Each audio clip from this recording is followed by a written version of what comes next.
주의 얼굴의 광채, 회복, 시편 80편 말씀으로 오늘도 하나님을 경험하기 원합니다. 광채, 해석에 따라 여러 가지 표현이 되어 있지만 주의 빛을, 그것도 얼굴의 빛을 이렇게 또 표현되는데, 광채, 빛하면 다 일반적이기 때문에 광채라는 의미에서 좀 생각해 보면, 이 광채란 뭐냐? 아름답고 찬란한 빛, 정기 있는 밝은 빛, 즉 특별한 에너지가 있는 밝은 빛, 또 섬뜩한 그런 정도의 날카로운 빛, 이렇게 정의되어 있습니다.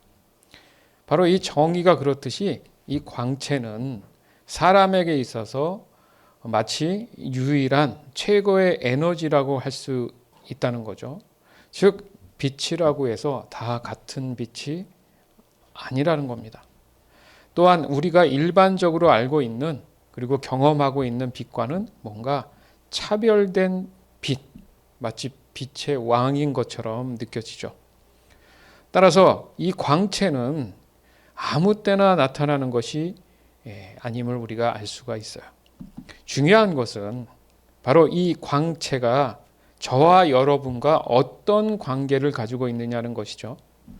더욱이 오늘 제목처럼 광채를 회복으로 정의할 때는 그 대상이 당연히 저와 여러분이 될 것입니다. 즉, 이 관계에 대한 회복의 만남이 이루어지는 순간, 바로 그 순간이 주의 얼굴에 회복이 일어나는 그런 광채로서의 경험이 있는 순간이다. 이렇게 볼 수가 있습니다. 요한복음 1장 18절 그리고 요한 1서 4장 12절에서 13절. 지금까지 하나님을 본 사람은 아무도 없었습니다. 그러나 하나님이시며 아버지 곁에 계시던 독생자신 분이 우리에게 하나님이 어떤 분이신지를 알려주셨습니다. 어느 누구도 여태까지 하나님을 본 적이 없습니다. 그러나 우리가 서로 사랑하면 하나님께서 우리 안에 거하십니다. 우리가 서로 사랑할 때 하나님의 사랑은 우리 안에서 완전해질 것입니다. 우리는 우리가 하나님 안에서 살고 하나님께서 우리 안에 계신다는 사실을 알고 있습니다. 이는 하나님께서 우리에게 주신 그의 성령을 통해 알 수 있습니다. 아멘. 여기에 이제 우리가 알 수 있는 것이 사람은 누구나 눈을 통해서 사물을 경험하잖아요. 그죠? 그러나 사람이 임의로 자신이 보게 되는 것에 대해서 왜곡할 수는 없습니다. 그러면 사람들은 그게 아니야. 10사람이 봤을 때 그 사물이 어떤 A라는 정이라고 한다면 어떤 한 사람이 B라고 했을 때는 아니야. 그거 봤을 때는 너가 잘못 본 거야. 이렇게 얘기하지 않습니까? 그러니까 사람 스스로가 눈에 비쳐 보이는 것에 대해서 왜곡할 수 없다는 거죠. 그거 불가능한 일이죠. 아니면 착각했다고 얘기하는 거죠. 즉 모든 것은 이미 존재하고 있다라는 겁니다. 그것을 어떻게 확인할 수 있느냐? 바로 우리는 빛으로 인해서 사물의 형태를 이해하거나 해석할 수 있다는 거죠. 그래서 의심 없이 받아들인다는 겁니다. 그러니까 문제는 이미 보여지는 이 사물은 결과물들이고 결국 그 모든 것은 빛에 의해서 나타나는 것이다. 그러나 지금 우리가 알고 싶은 것은 이 빛과 곧 영과의 관계, 그러니까 빛이 곧 영이라는 사실을 우리가 어떻게 이해할 수 있느냐라는 거죠. 왜냐하면 우리의 신앙에 좀 더 깨달음을 좀 쉽게 한다는 것보다 더해주기 위해서, 성장하기 위해서 이것을 우리가 어떻게 이해할 수 있느냐, 해석할 수 있느냐, 바로 성령의 도우심이 필요한 거죠.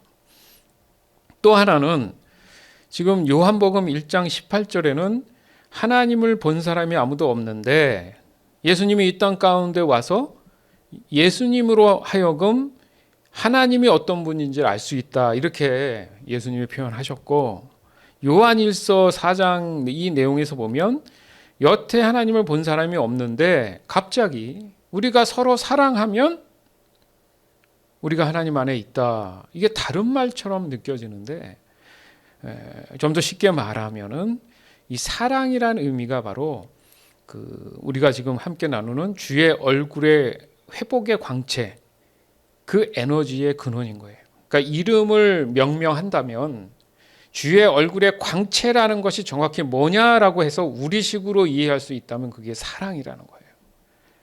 여러분, 사랑이 보입니까? 그러나 사랑은 행해지는 거고 결과적으로 나타나잖아요. 그죠? 뭐에 의해서? 감정에 의해서인데, 바로 하나님을 우리가 받아들일 때 마음으로 받아들인다. 어떻게 보면 감정으로 받아들인다는 개념도 포함되어 있지 않습니까? 그렇죠? 그러면서 결과적으로 요한일서 4장 13절의 막 끝에 부분 보니까 하나님께서 우리 안에 계시다는 사실을 아는 것을 어떻게 깨닫느냐? 하나님께서 우리에게 주신 그의 성령을 통해서 알 수 있다. 영이죠. 성령, 거룩한 영. 이 빛과 영의 관계가 무엇인지 이것을 우리가 좀 더 깊이 있게 깨닫고 묵상하면서 알 수만 있다면 좀 더 여러분의 어떤 이런 말들에 대한, 하나님에 대한 신앙적인 측면에서 좀 더 그저 도움이 되지 않겠습니까? 왜냐하면 하나님은 분명히 빛이시다. 우리가 몇 주 동안 함께 나눈 것 중에, 그죠? 성경 말씀에 보면 하나님은 빛이시다. 예수님은 빛으로 오셨다. 이렇게도 표현되어 있어요. 또한 하나님은 영이시다. 그래서 우리가 예배할 때 하나님은 영이시니 무엇과 무엇으로 예배하라고요? 영과 진리로 예배할지니라. 우리가 주의 빛과 진리에 대해서 지난주에 나눴잖아요. 그죠? 왜냐하면 하나님은 분명히 빛이시고 또 하나님은 분명히 영이시라고 한다. 그리고 우리들은 어떻게 살아야 된다고요? 그런 하나님의 자녀들은 빛 가운데 사는 삶을 살아야 된다. 또 이렇게도 표현한단 말이에요. 그렇기 때문에 이 모든 것이 각각의 다른 말이 아니라 같은 말이라는 사실을 우리가 알 수 있다는 겁니다. 요한복음 4장 23절에서 24절, 시편 43편 3절. 그러나 참되게 예배하는 사람들이 영과 진리로 아버지께 예배할 때가 올 것인데 지금이 바로 그때요. 그리고 하나님께서는 이렇게 예배하는 사람들을 찾고 계시오. 하나님께서는 영이시기 때문에 하나님께 예배하는 사람들은 반드시 영과 진리로 예배해야만 하오. 주의 빛과 진리를 보내주소서. 그것들로 나를 인도해 주소서. 그것들이 나를 주의 거룩한 상과 주님께서 사시는 곳으로 인도하게 하소서. 아멘. 지금 이 단어는 없지만 이게 예배를 얘기하잖아요. 그죠? 왜 마지막 절에 지금 보니까 나를 주의 거룩한 산과 주께서 사시는 곳으로 인도하소서. 구약에 보면 하나님을 만날 수 있는 임재가 있는 곳은 유일합니다. 어디죠? 지성소죠. 그죠? 대제사장만 들어갈 수 있었고요. 그러나 지금은 예수님이 모든 것을 다 십자가의 죽으심으로 다 해결하시고 우리 모두가 하나님께 예배할 수 있는, 예수님의 이름으로 예배할 수 있는 사람들이 되었단 말이죠. 그런 측면에서 보면 여기에 보면 주의 빛과 진리를 보내주소서. 그러니까 주의 빛과 진리가 내게 임했을 때 우리 마음이 마치 지성소가 되어서 하나님이 계신 곳에 내가 머물 수 있다. 이게 예배인 거죠. 그러니까 여러분이 한 주간 매주 이렇게 기도함으로 지내다가 이렇게 이 시간에 나와서 예배하는 건 여러분이 빛과 진리 가운데에 머물고 있는 그런 상태에서 지금 하나님이 계신 곳에 여러분이 함께하고 있다라는 의미예요. 그게 이제 예배라는 말이죠. 그래서 요한복음 4장 23, 24절에도 참되게 예배하는 사람이 뭐냐면 영과 진리로 아버지께 예배한다. 그러니까 주의 얼굴의 광채, 주의 말씀, 그 진리로 인해서 예배가 가능하다 이거죠. 그런데 아버지 하나님께서는 이렇게 예배하는 자를 뭐하고 계신다고요? 그런 사람을 찾고 계신다. 그러니까 아무나 앉아있다고 지금 예배가 되는 게 아니에요. 멀뚱하니 앉아있다고 자동으로 예배되는 게 아니라 1,000,000명이 있어도 그 중에 한 사람, 영과 진리 안에 있는 사람만이 그 사람이 지금 하나님께 예배하고 있는 거예요. 그래서 우리가 이 한 주간의 삶 속에서 그 마음 안에 주의 광채와 빛이 있는 상태를 유지함으로 인해서 주일에 드려지는 이 예배가 성공할 수 있다는 겁니다. 그냥 시간 돼서 와서 하면 되는 게 아니라는 거예요. 얼마나 우리의 믿음의 삶이 절대절명의 삶을 살아야겠습니까? 그러니까 세상에 그 마음 뺏기지 아니하고 오직 주의 얼굴의 광채의 빛이 항상 내게 머물므로 인해서 빛 가운데 사는 그런 삶으로 인해서 주일의 이 예배가 성공하는 거예요. 따라서 예배는 하나님과의 믿는 자녀와의 관계에 대한 열매다. 열매. 다른 말로 하면 성공. 예배가 성공해야죠. 예. 바로 그 관계가 이루어지는 과정이 곧 영과 진리로 이루어지는구나. 그게 하나님의 임재라고 표현을 하는 겁니다. 다시 말해서 빛이 영이고 진리는 곧 하나님 말씀이잖아요. 그것을 우리가 기능적인 측면에서 표현한다면 빛은 서로가 눈으로 확인할 수 있는 어떤 느낌이잖아요. 그래서 감정으로 이게 말하자면 화학 반응이 일어나서 내가 어떤 표출되는 말이나 행동을 하지 않습니까? 바로 이 빛으로 서로를 느낄 수 있는 보이지 않는 사랑이라는 거죠. 그렇죠? 사랑하는 사람에 대한 그 감정이 어떻게 보여지진 않지만 느껴지잖아요. 그래서 행동하고 말하지 않습니까? 그래서 그 사랑에 대한 그 감정이고 그것을 전달하고 표현할 수 있는 내용이 뭐냐면 바로 하나님의 말씀이라는 거예요. 그게 진리죠. 그러면 여기서 그 내용에 대한 전달의 힘, 에너지, 그게 바로 성령 하나님이 하시는 일이죠. 따라서 주의 얼굴의 광채, 곧 회복의 광채는 믿는 자녀에게 유일하게 다가오시면서 또 머무시는 세상과 구별된 빛, 광채고 이것이 곧 하나님의 영이신 성령이 하시는 일이다. 아멘. 다시 정리하자면 주의 얼굴의 광채는 바로 삼위일체 하나님의 모든 것을 담고 계신다는 거예요. 그래서 주의 얼굴의 광채, 회복의 광채는 이 세상에서 없는 아주 완벽한 빛이라고 말씀하시는 겁니다. 따라서 잃어버린 빛, 꺼져버린 생명, 그러니까 사람들이 죽는 거예요. 저주받아서 죽는 거란 말이죠. 절망. 그 생명이 꺼져버렸단 말이죠.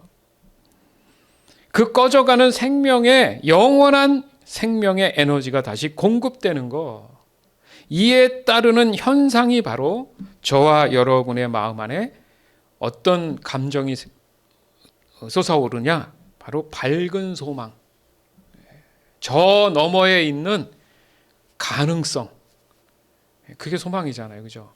눈앞에는 아무것도 안 될 것 같은데 뭔가 내 마음에 확신이 들어서 될 것 같은 그 소망, 그게 막 솟아올라서 힘이 막 넘치는 거예요.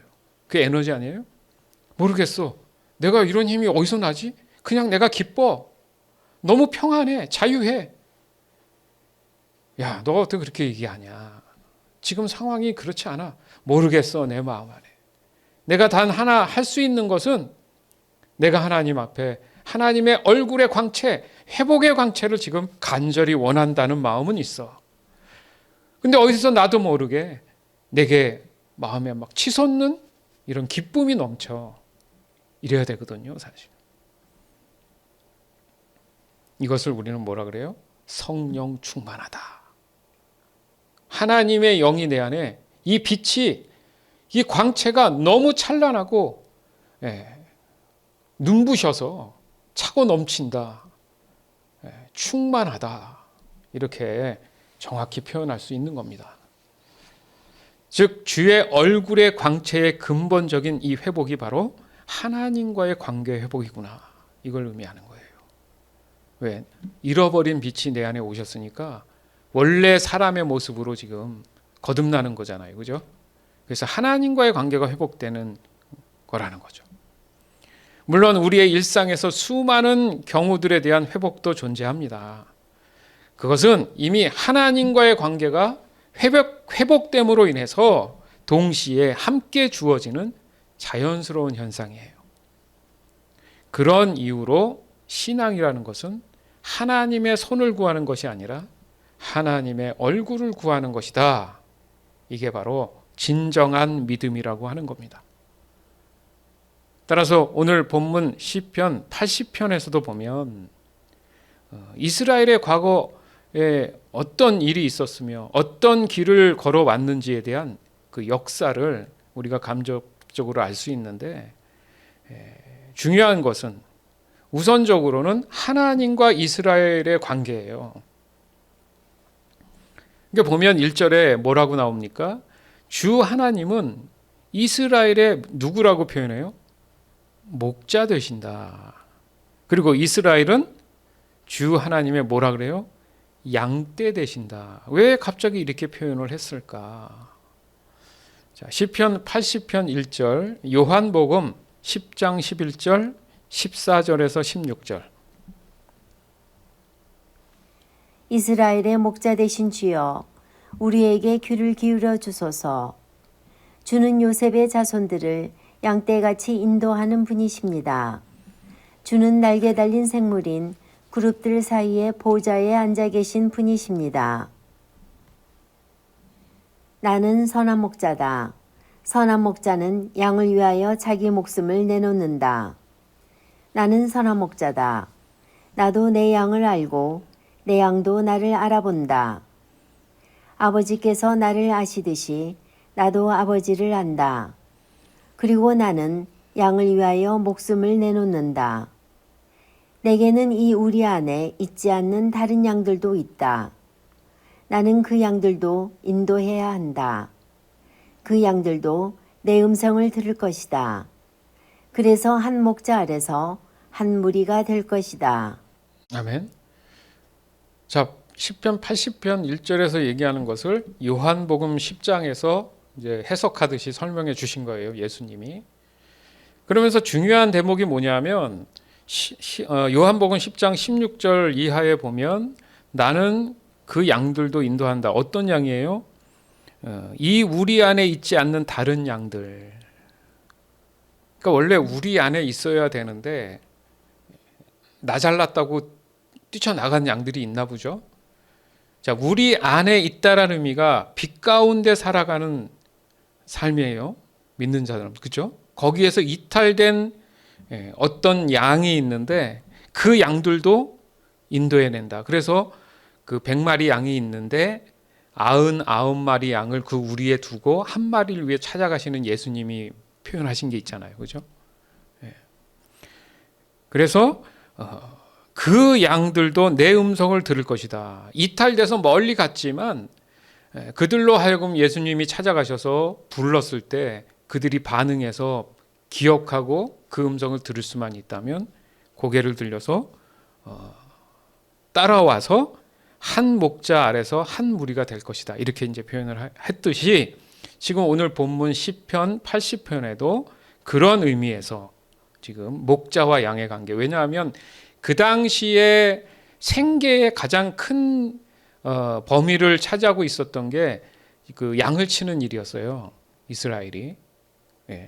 그래서 그 일이 가장 큰 주류를 이루는 일이었기 때문에 얘를 또 그렇게 드신 겁니다. 근데 그게 아주 독특하고 특이한 관계를 갖고 있다라는 의미가 있거든요. 즉 하나님이 선택하신 그런 자녀들의 어떤 영적인 면, 또 삶에 있어서 필요에 대한 육적인 이 삶의 모든 면에서 주의 얼굴의 광채가 비춰줘야 되는구나. 마치 부모가 자녀를 바라보는 사랑의 마음 그런 게 아닐까 싶습니다. 중요한 것은 서로가 알아본다는 거예요. 그게 중요한 거예요, 지금. 알아본다는 게 굉장히 중요한 얘기예요. 왜? 그것은 지난 과거의 그 관계에 대한 경험이 있다는 얘기잖아요. 그죠? 아멘. 그러니까 알아본다는 게 지금 핵심인 거예요. 전혀 모르면 모르는데 사람들이 복음을 듣고 아멘 그렇습니다. 내가 죄인인데 회개하고 돌이켰다는 건 기억해 보니까 알아본다는 거예요. 예수님을, 하나님을 모른다 할 수 없다라는 거죠. 그래서 여기 말씀처럼 양들은 자신의 목자의 음성을 반드시 듣고 따를 수 있다라는 소망이 있다는 거죠. 참 신기하죠?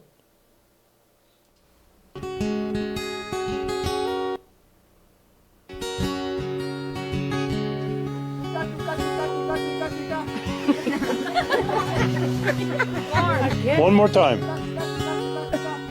Oh, one is.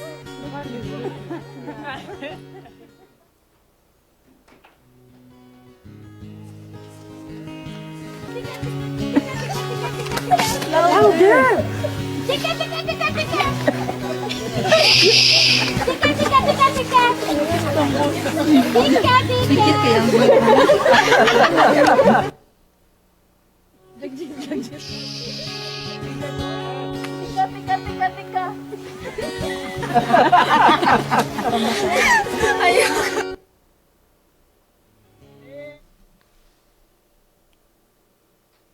They are coming. Oh my God. Woo!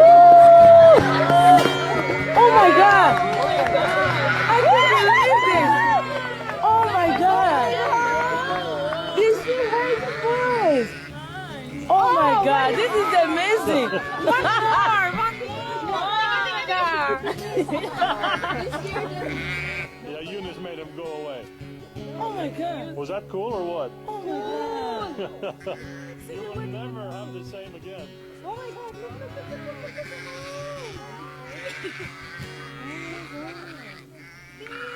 I can't believe the way they were coming. 그 낯선 사람 그 3명이 그 양들을 불렀지만은 전혀 반응이 없었죠. 근데 원래 목자인 남자가 이렇게 몇 마디 하니까 고개를 이렇게 들어서 우르르 다 오잖아요. 그래서 이제 먹을 걸 갖고 들어가니까 이게 따라가지 않습니까? 다들 그 외국인들이 신기해하잖아요. 이게 사실이란 얘기예요. 그러니까 그 당시에도 그 물가로 그 주인들이 다 다를 거 아니에요. 양들이 여기저기서. 그죠?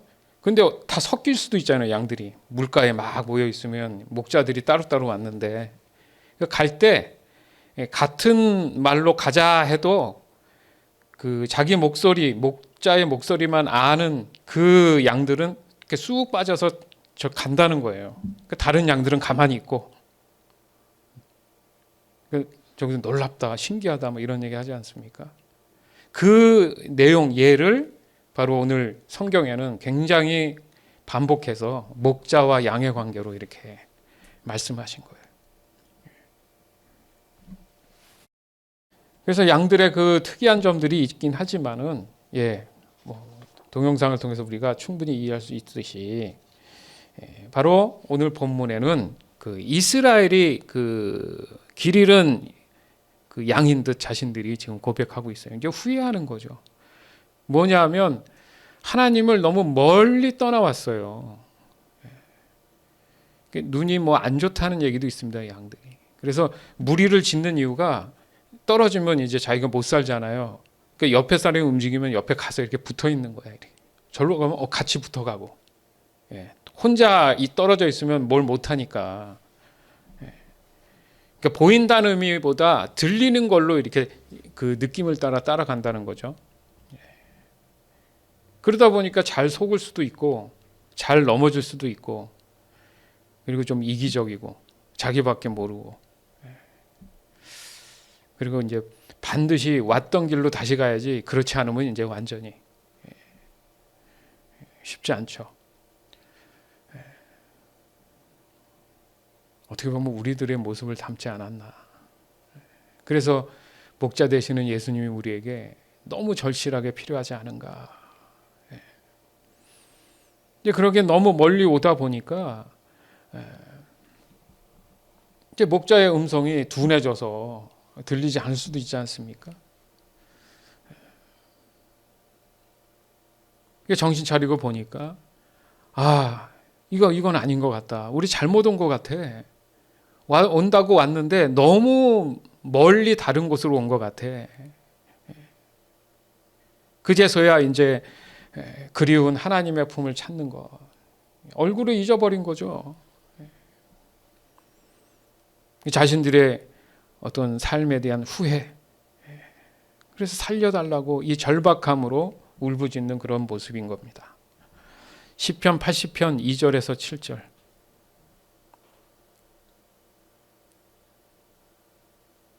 주는 에브라임과 베냐민, 므낫세 지파 앞에 빛나는 분이십니다.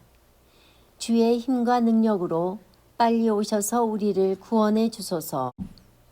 오 하나님, 우리를 회복시키시고 주의 얼굴을 우리에게 비춰주시고 우리를 구원해 주소서.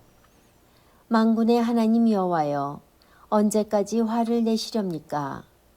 언제까지 주의 백성들의 기도를 저버리시렵니까? 그들은 날마다 눈물로 밥을 먹으며 사발 가득한 눈물이 그들의 마실물이 되었습니다. 우리는 이웃들의 다툼거리가 되었으며 원소들의 조롱거리가 되었습니다.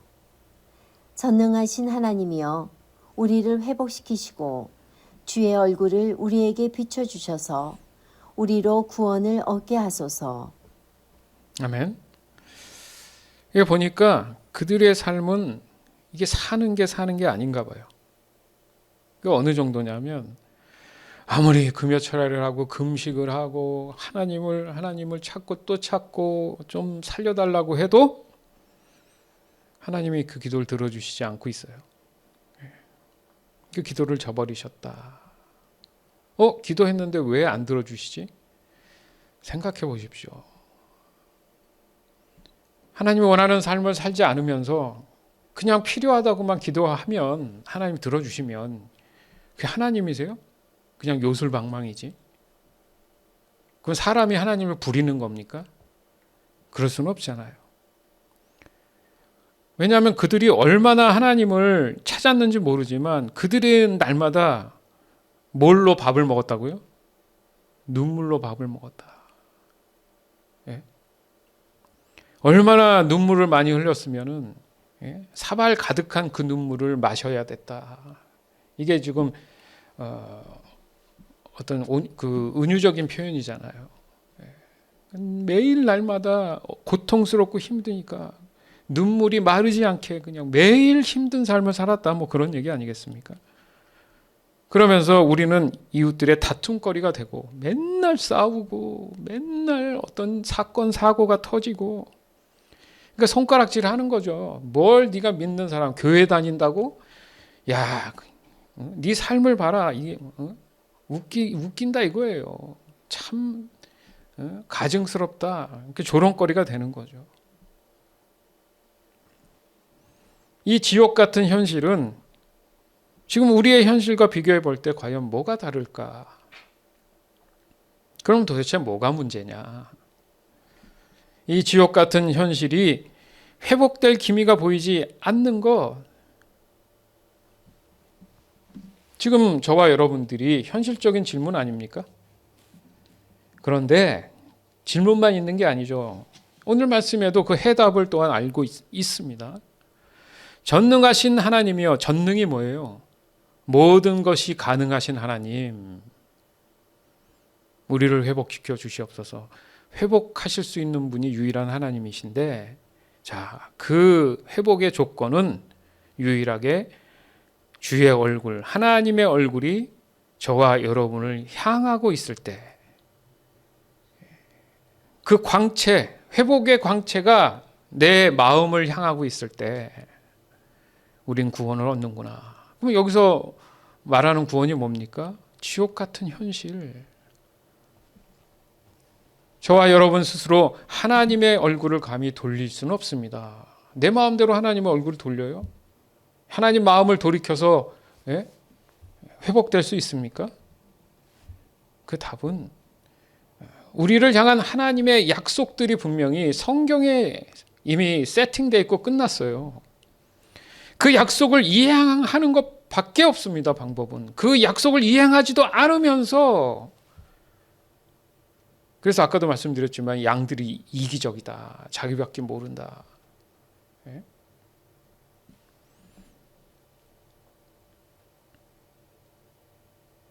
그마저 하지 않으면 기도는 하고 눈물로 밥을 먹듯이 먹어도 지옥 같은 삶에서 여러분 구원은 꿈도 꿀 수 없다는 얘기입니다. 즉 사람의 구원의 완성은 오직 주 하나님의 광채가 비춰지는 것이구나. 그럴 때 가능하구나. 그 빛 가운데 언제나 벗어나지 않고 있는 자기 자신을 늘 살피는 것, 유일하게 그게 그 사람의 몫이에요. 적어도 그거는 해야 된다는 얘기죠. 예? 마음뿐인 신앙은 행함이 없는 믿음이라고 야고보서에서 얘기했잖아요.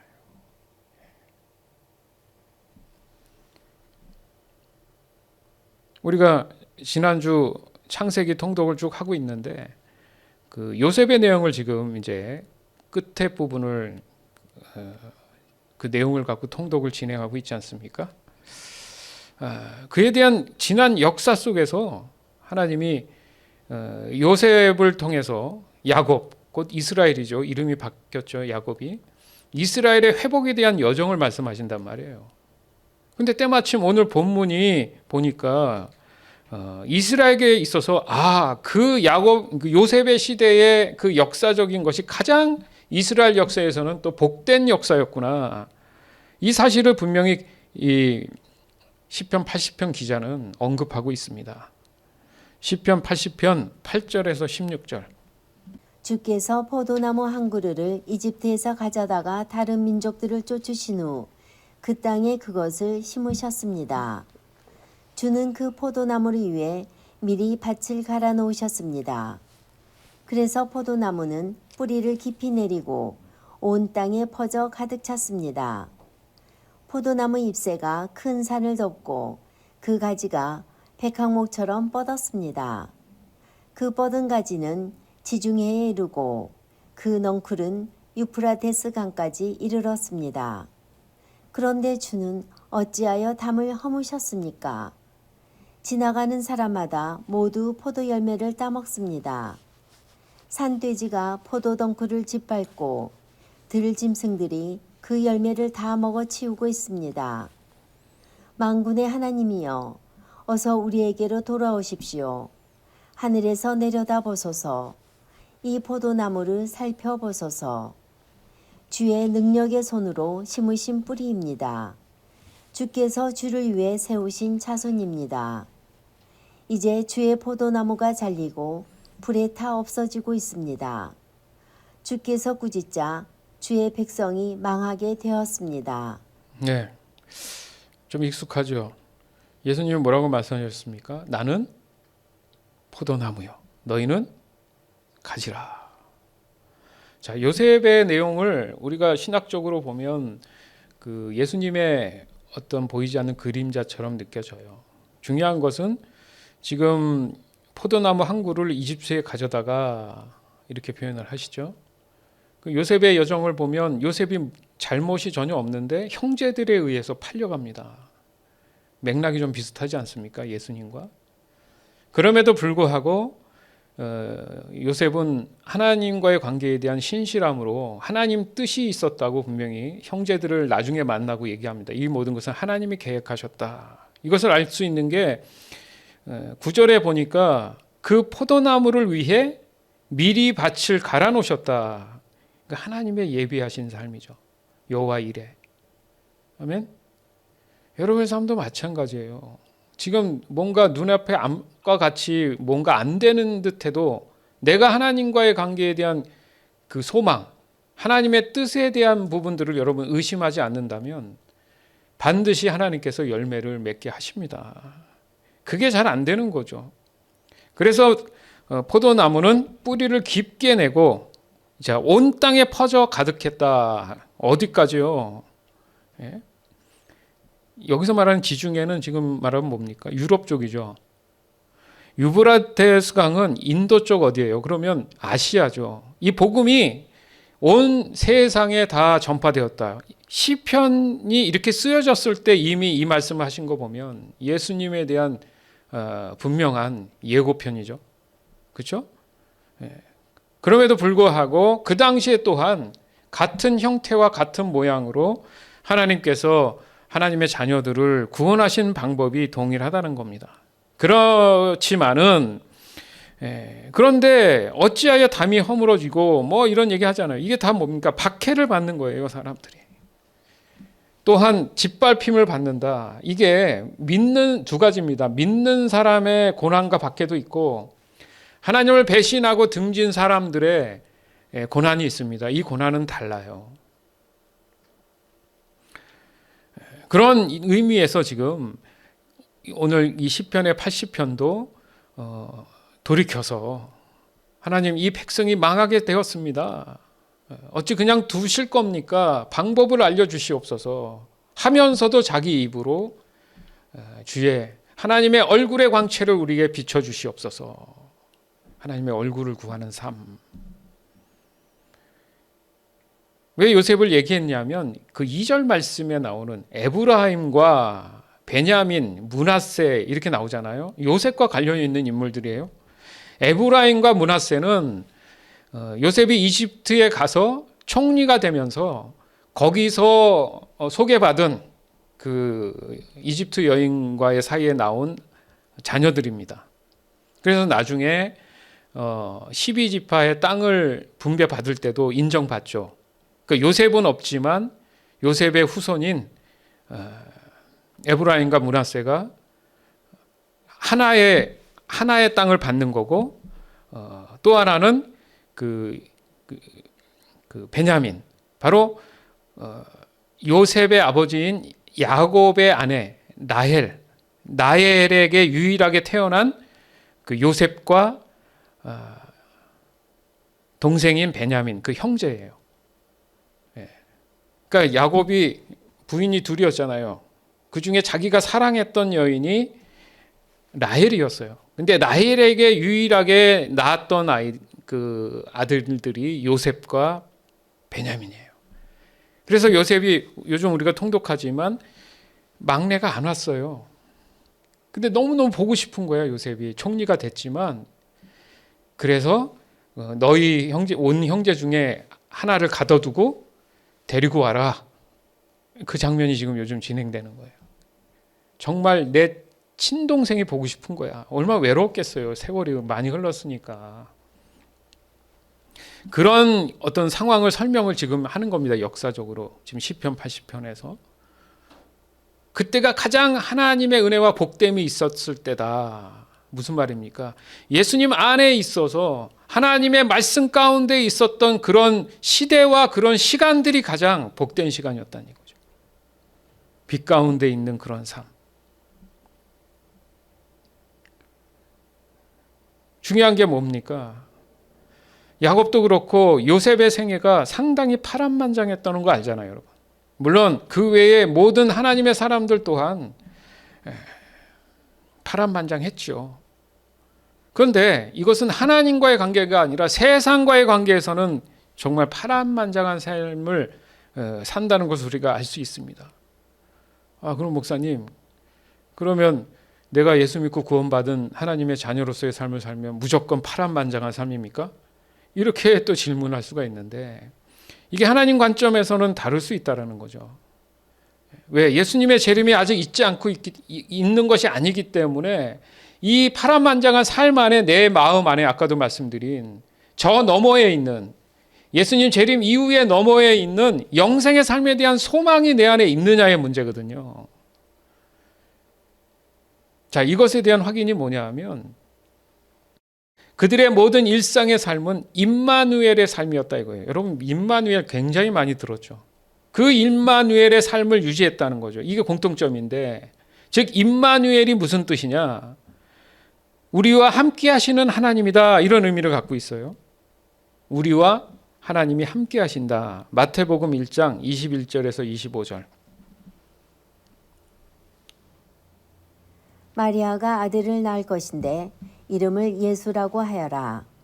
그가 자기의 백성을 죄에서 구원해낼 것이다.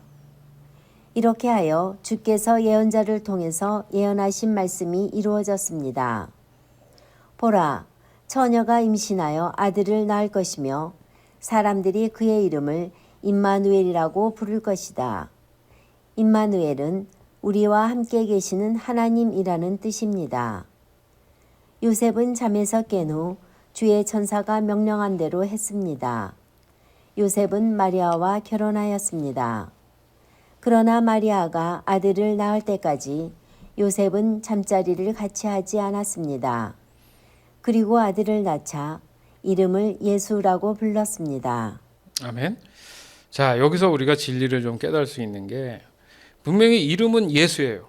근데 예수란 이름 자체는 자기 백성을 죄에서 구원했다는 뜻인데, 재밌는 것은 아이가 낳았는데 사람들은 그의 이름을 예수라고 하지 않고 뭐라고요? 임마누엘이라 한다. 자, 보세요. 구원함을 받았다는 것은 뭐예요? 임마누엘이라는 거죠. 뭘 깨달았습니까? 진리를 깨달았어요. 내가 구원을 받았다라는 의미가 뭔지를 성령께서 알려주셨는데 뭐냐? 우리와 함께 하시는 하나님, 이게 구원입니다. 아멘? 그러니까 죄에서 구원함을 받았다. 그것은 우리와 함께 하시는 임마누엘이시다 라는 것인데, 그게 하나님과의 관계 회복이라는 것이죠. 왜 관계 회복이 돼야 되느냐? 지금 우리가 살고 있는 현실에서 벗어나 예수님의 재림 이후로는 이제 하나님과 영원히 함께 하실 것이다. 현재 진행형인 것 같은데도 앞으로의 변함없는 놀라운 진리 가운데 있는 이미 정해진 우리의 삶이 영생이다. 그래서 제가 누누이 말씀드리지만 사람이 생각하는 시간 개념으로 하나님을 해석할 수 없다. 그래서 하나님의 일들이 초자연적이다 이렇게 얘기했잖아요. 초자연적이라는 건 뭡니까? 시공간 모든 걸 초월한 거잖아요. 그렇죠? 근데 우리는 대부분 해석할 때 자꾸 그런 어떤 규칙이나 시간적인 측면으로 보는 게 맞아요. 왜냐하면 그렇게 배워왔고 자연스러우니까. 그거 다 이해되죠. 그러나 우리가 신앙과 믿음이라는 측면에서 보면 그런 게 초월돼야 믿는 거 아니에요? 그렇죠? 그러니까 우리가 하나님을 안다는 것이 그렇게 쉽지 않으면서 또한 내가 하나님에 대한 어떤 믿음에 대한 측면으로 보면 좀 더 쉬울 수도 있는 그런 삶을 사는 것인데, 중요한 게 뭡니까? 하나님의 방법은 우연히 존재하지 않는다는 거예요. 모든 것이 일맥상통한데, 흥미로운 게 그거예요. 지금 해필이면 왜 예수님의 육신의 아버지가 요셉이었습니까? 이름을 왜 요셉으로 썼냐고요. 근데 요셉은 예수님의 실제 아들이라고, 예수님을 실제 아들이라고 부르기에는 애매해요. 왜요? 예수님은 무엇으로 태어나셨죠? 성령으로 태어났거든요.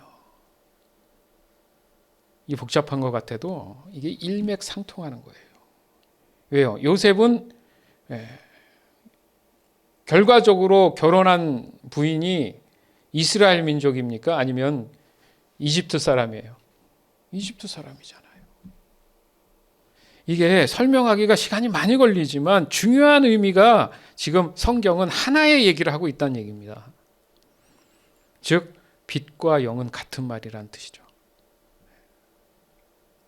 그래서 우리가 지금 통독하는 창세기 39장에도 보면 그 요셉에게 하나님이 함께 하신다는 말이, 여호와께서 요셉과 함께 하셨다는 말이 지금 39장이 23절로 돼 있어요.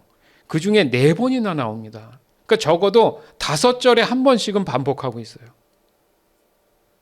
자, 그걸 끌고 와서 지금 좀 전에 읽었던 예수님의 탄생 가운데에 임마누엘, 그게 바로 그 당시에도 그 단어는 없지만 임마누엘, 하나님이 함께 하셨을 때 구원함을 얻는다는 의미에서 요셉이 총리가 되어서 말도 안 되는 어떤 꿈에 대한 해석 때문에 왕과의 관계에서 총리가 되어서 이스라엘에 있는 모든 형제와 부모와 할 거 없이 다 데리고 와서 가장 이집트에서 적과 끓이 흐르는 그 땅, 고센 땅에 머물게 해서 번성하게 합니다.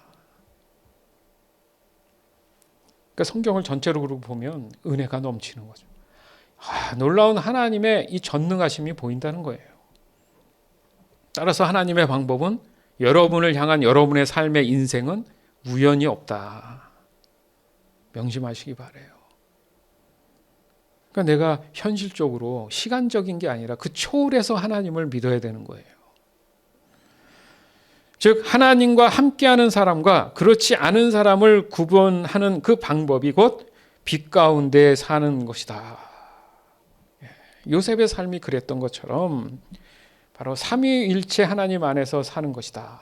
반면에 하나님의 영광의 얼굴의 그 광채가 사라졌다는 것은 뭐냐? 바로 하나님의 보호하심과 하나님의 인도하심으로부터 멀리 떠난 양의 모습이다. 얼마나 교만하고 오만한지, 자기는 보이지도 않고 이기적이면서 나 혼자 잘 살 수 있다고 뛰쳐나가는 사람들. 그게 또 기억나시죠? 탕자의 비유잖아요.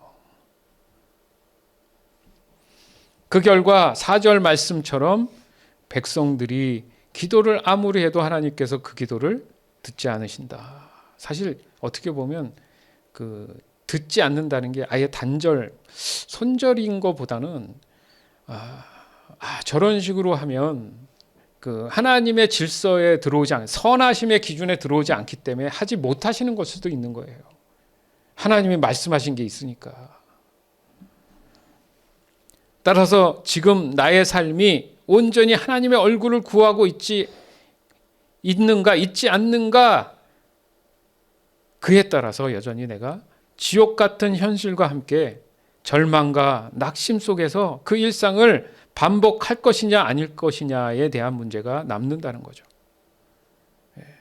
근데 어차피 사람은 죄로 인해 태어났기 때문에 절망에 의해서, 즉 죽음에 이르는 병인 그 절망, 우리가 뭐 병이 나서 뭐 사고가 나서 그것도 죽음이지만 결국은 모든 사람은 죽는다라는 명제잖아요. 그게 절망이고 죽음의 원인이 뭐냐?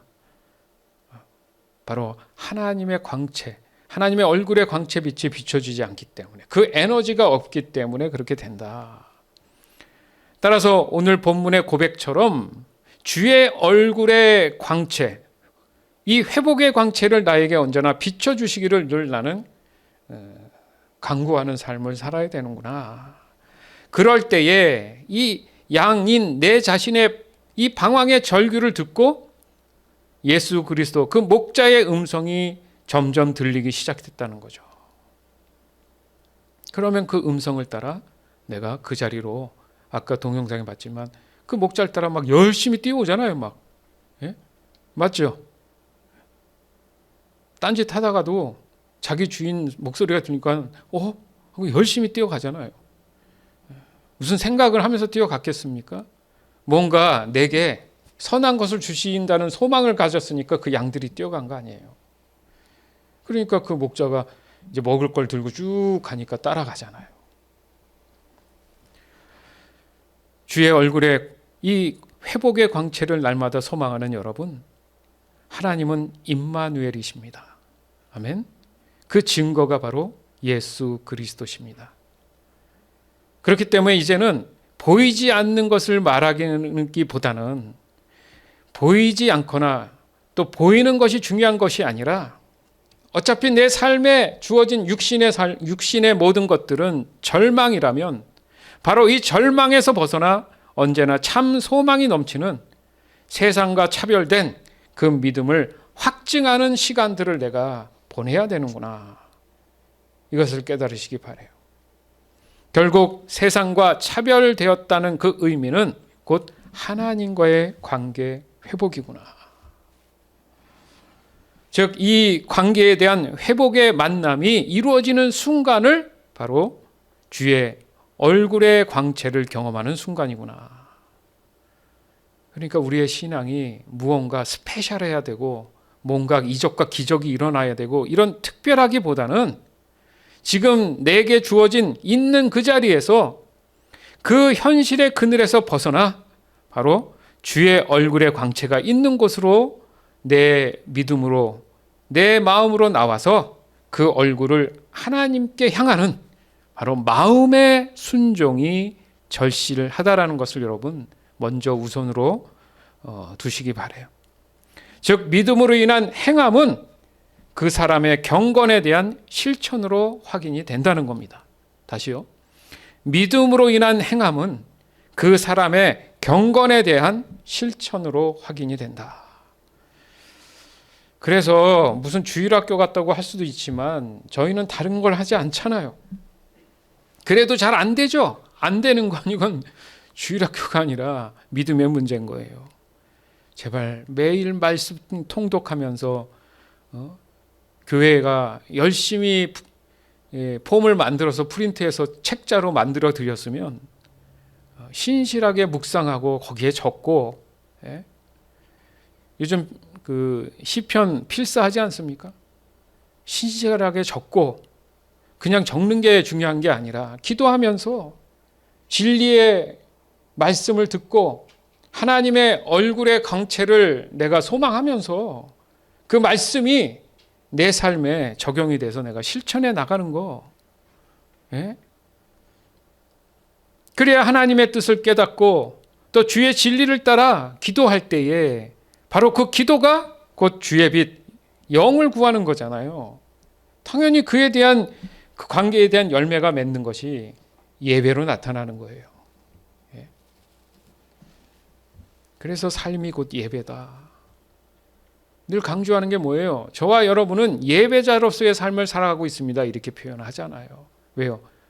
그게 하나님을 구하고 하나님이 내게 임재하는 것이다. 아까도 주의 빛, 광채를 내게 비춰주시면 내가 하나님이 있는 곳에 내가 머물 수 있습니다. 이렇게 표현하잖아요. 그게 예배 아닙니까? 과연 여러분은 예배 가운데 하나님의 빛 가운데 살아가고 있습니까? 머리로만, 말로만, 지식으로만 하는 게 아니에요, 신앙은. 하루하루의 신실한 하나님 말씀을 접하고 하나님의 광채를 바라보며 간절히 원하는 그런 시간들을 보내지 않으면서 자꾸 안 된다고 하지 마세요. 모순입니다. 그게 부조리인 거예요. 따라서 오늘 시편 80편 말씀을 통해 우리가 깨닫는 것처럼 매 순간 주의 얼굴의 광채, 그 매 순간 회복의 광채를 구하는 그런 삶에 여러분 고삐를 놓지 않기를 바랍니다. 바로 저와 여러분이 그런 하나님 앞에 하루하루 말씀, 주의 말씀과 주의 빛을 신실하게 구하고 실천해 나가는 귀한 소중한 하나님의 자녀들이 되기를 간절히 원합니다. 곧 우리의 목자 되시는 그리고 임마누엘 되시는 주 예수 그리스도 이름으로 축원합니다. 아멘. 시편 80편 17절에서 19절. 주의 오른편에 있는 자에게 힘을 주시고 주께서 주를 위해 힘있게 세우신 사람을 지켜주소서. 다시는 우리가 주를 떠나지 않겠습니다. 우리를 새롭게 해주소서. 그러면 우리가 주의 이름을 부를 것입니다. 만군의 하나님 여호와여, 우리를 회복시키시고 주의 얼굴을 우리에게 비춰주시고 우리를 구원해 주소서. 아멘.